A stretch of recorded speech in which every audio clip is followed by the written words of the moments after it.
Alright, if there are any, well, obviously there are probably going to be quite a few Chelsea fans watching this right now, but if you're somebody who doesn't like anything negative said, just you might want to cover your ears for the next few minutes, um, because I don't think this victory means much.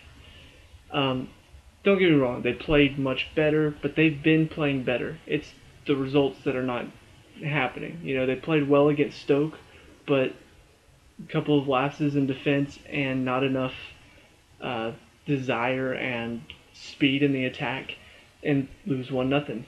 In this game, if it was any other team, they wouldn't have won. And I know that sounds really weird coming from a Chelsea fan, but there's still too many problems right now, with the team in general, with certain players, that if it hadn't been Norwich, probably wouldn't have won.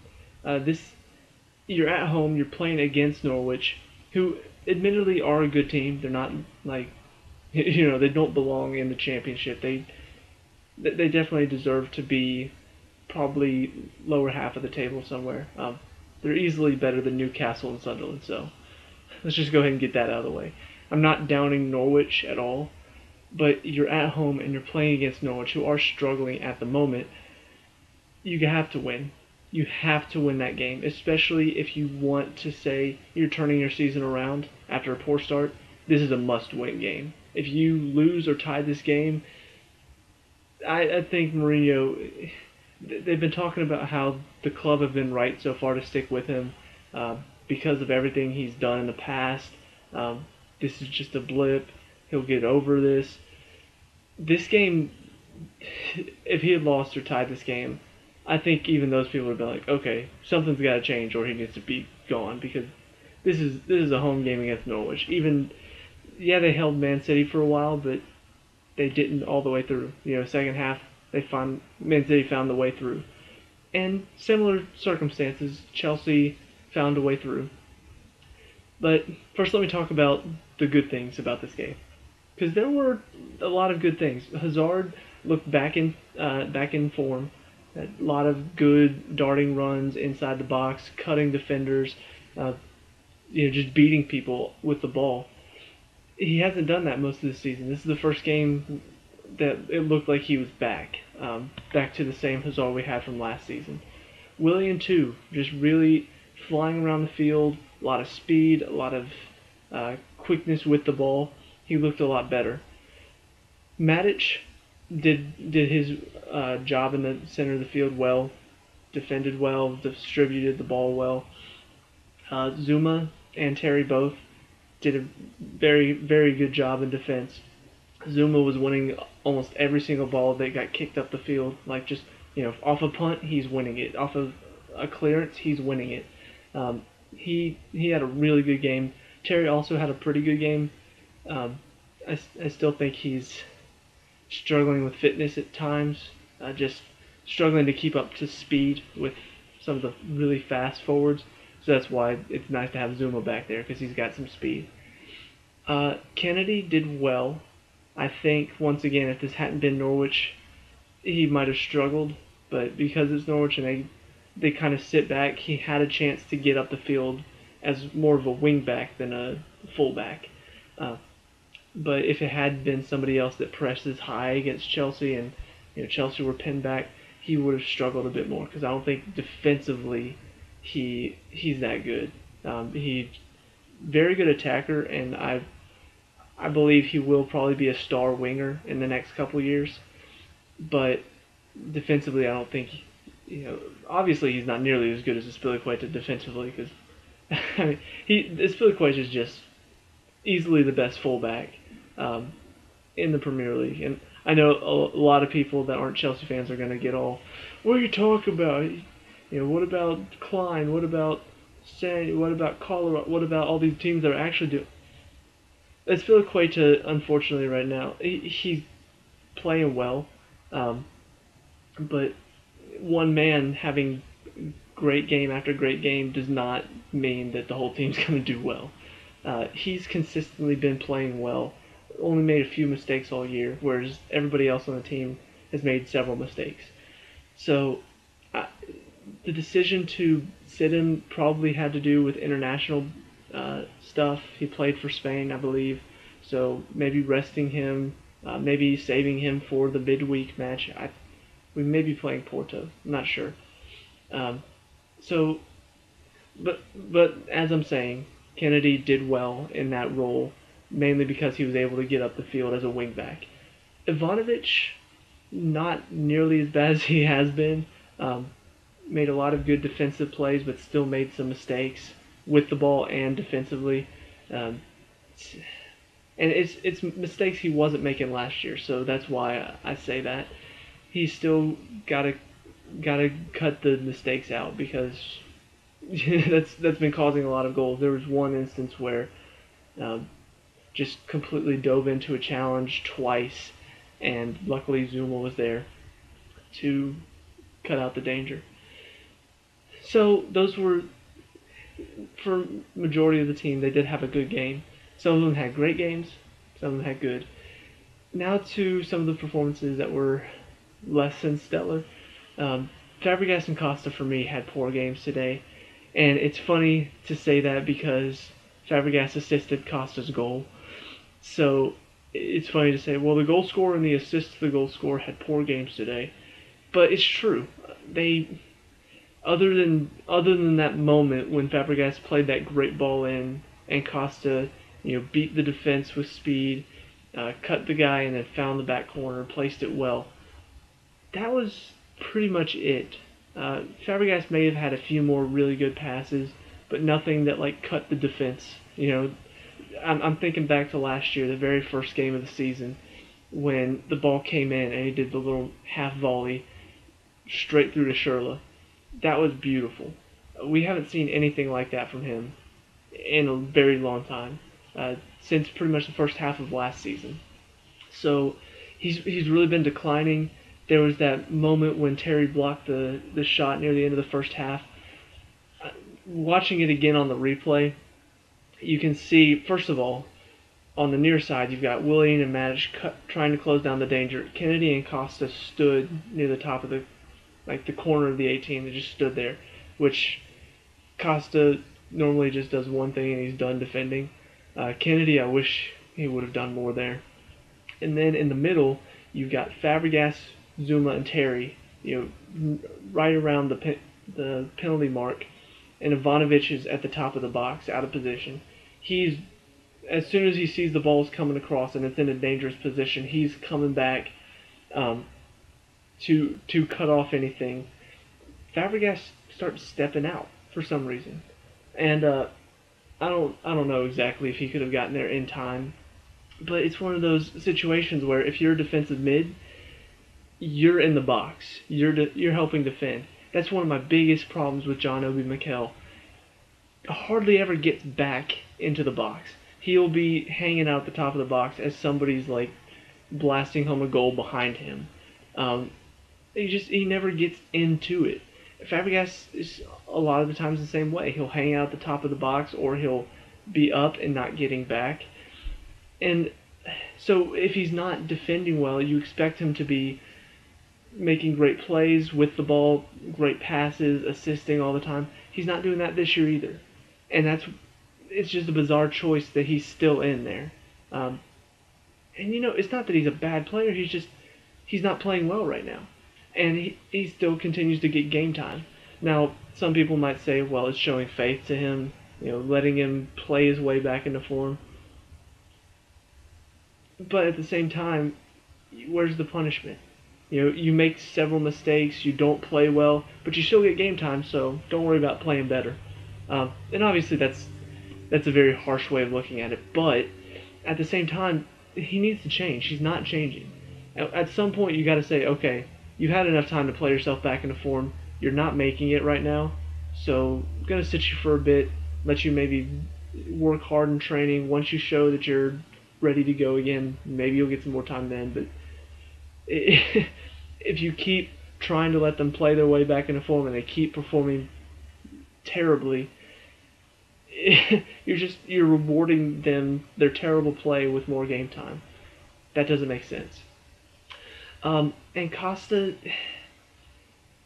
he doesn't move ever. And the commentator said it very well. There were 3 or 4 times Hazard's cutting into the box, and he cuts it across. And last year Costa would have been back post, little tap in. But this year's Costa just hanging out top of the box. Somebody's got it wide, he's just standing there. And that's all he does. He just stands there with his arm up, calling for some ball in, but he's standing. It's not like he's ready to go. It's not like he's hey, yeah, making a run across the defender. It's always just standing and watching. And if your forward's not going to make the runs, who's going to? Because most of the time, what happens is forward makes the run, midfielders make the run off of him. Forward draws defenders over here, midfielder makes the run over there. But he's just standing top of the box. So there's no run to make off of him because he's just standing there. And it's really frustrating to see Hazard work his butt off all day long. And Costa's not rewarding any of that because he's too busy hanging out top of the box. He's not making the runs in to score off of these great runs that Hazard's making, score off of the great passes that Hazard and Willian are making. It's really frustrating to watch. And the final player I want to talk about had a very average game is Pedro.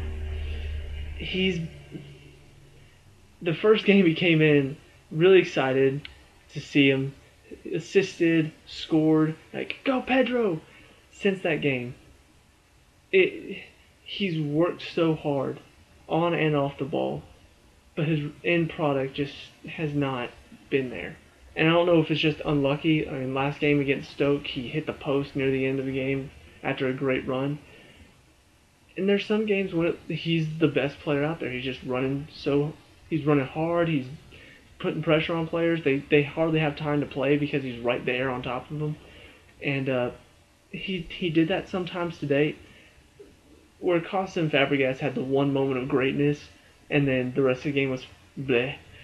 Pedro was like, he had just quite a few moments of, okay, that was good. And then next thing you know, it's like, where's Pedro? I can't find him anymore. What happened to him? And so it's kind of been his game for a little while now. He has these moments of just, oh, there's Pedro. And then he's gone for the next 5 minutes. And oh, there's Pedro. And then he's gone for the next 5 minutes. So he's kind of an on and off player.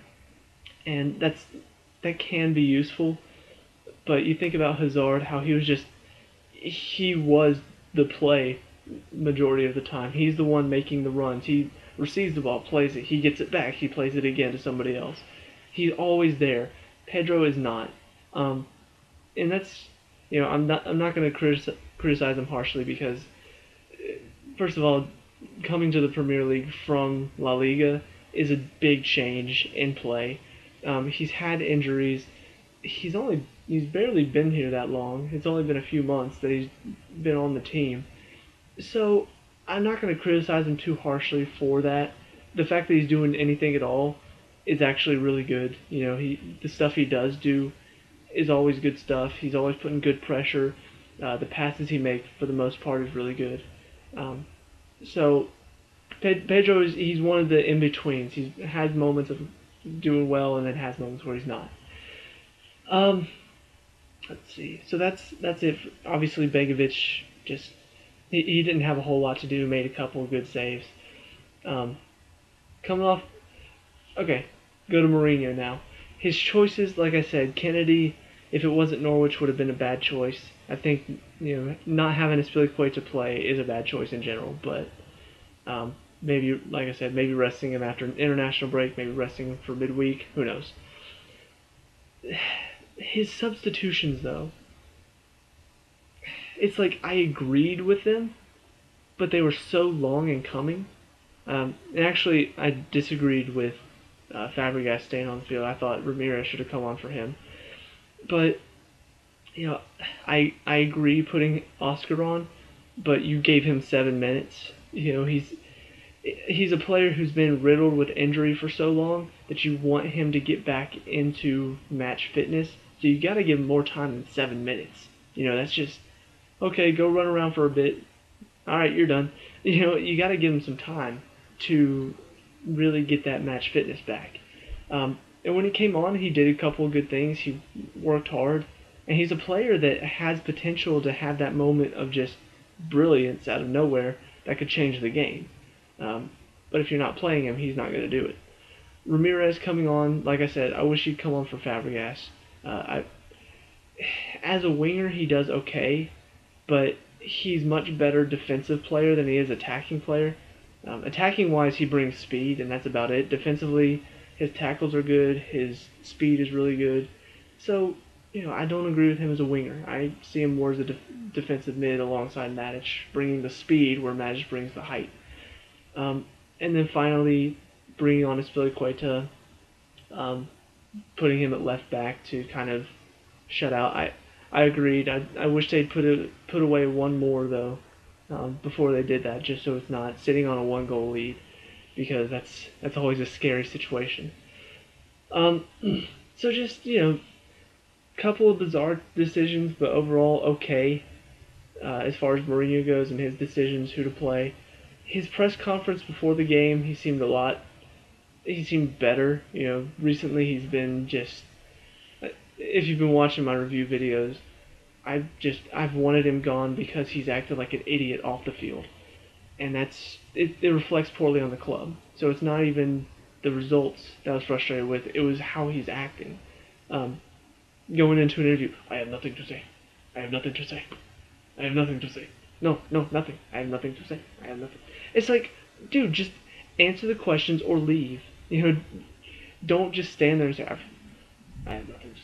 It's like it's insulting, really, is what it is.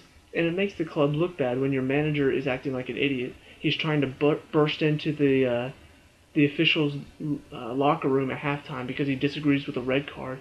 It's like, that's acting like a child. You didn't call it my way, so I'm gonna come talk to you. No, you're not gonna keep me out of your locker room. I'm talking to you right now. I mean, that's just it was childish. It was stupid. And that's been the frustrating part.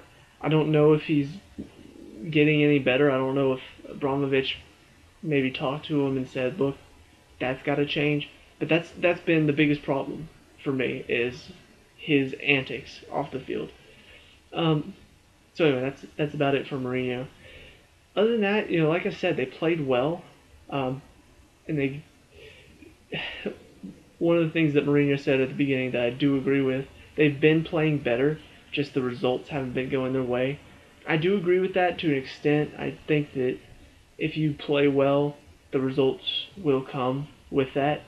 I mean, if you have 20 shots and 18 of them hit the post, but then 2 go in, I mean, that's because you had 20 shots. It's not relying on possession, and then have one random shot that just flies over the goal, and then you get hit on the counterattack and lose 1-0. Well, the result just didn't go our way. You didn't use the possession to your advantage. You just kept possession top of the box and then wasted it with random shots. And one other thing I do need to discuss, because it was really frustrating to see. I'm sick of players looking for a penalty. It's one thing to dive, that it makes you look stupid. But whenever you look for a penalty, it hurts the whole team. Because when players dive, it just hurts themselves. It makes them look dumb. It gets them a yellow card. But twice, and actually once for Norwich too, Costa, Pedro, and then I can't remember the Norwich player's name. But just, you're in the box, a player comes up, you feel the contact, fall over. That's what players are doing now. And it never gets called. It will get called literally once out of maybe 2 weeks of the Premier League. Just one stupid ref sees, oh, that's enough contact, and calls it. But you had, what's his name, for Norwich, he's in. Ivanovic was caught out of position. He's in behind Ivanovic. Williams coming up from behind him. All you gotta do is hold him off and maybe have a shot. But as soon as he feels William, just falls over. And Never going to get a call like that. Well, of course, like I said, some refs would call that, but in this case, it's just you can tell he's looking for it because Willian had hardly got there and he was already ready to go. And then a few minutes later, Costa's in the box. He receives the ball. All he's got to do is take a touch and hit it with his left foot. But the song's got a hold of him, so of course he's going to throw his arms up and fall over. Dude, just turn and hit it. You've got the strength to hold off the defender. Just turn and hit it. And then Pedro, late in the game, has a chance to make it 2, and cuts inside, leaves his foot out so he can get kicked, and then goes over. But because the defender hardly put a foot in, there's not enough contact. And he had a chance to go score, but no, I'd rather have the penalty. Why?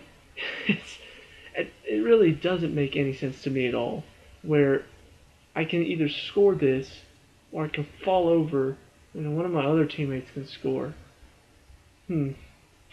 It's like, so many of these people seem like they're selfish when they play. They hardly pass, they look for shots themselves, but then whenever they're in the box and somebody's pulling on them, it's like, well, I'll give this to my teammate, I'll let him score a penalty.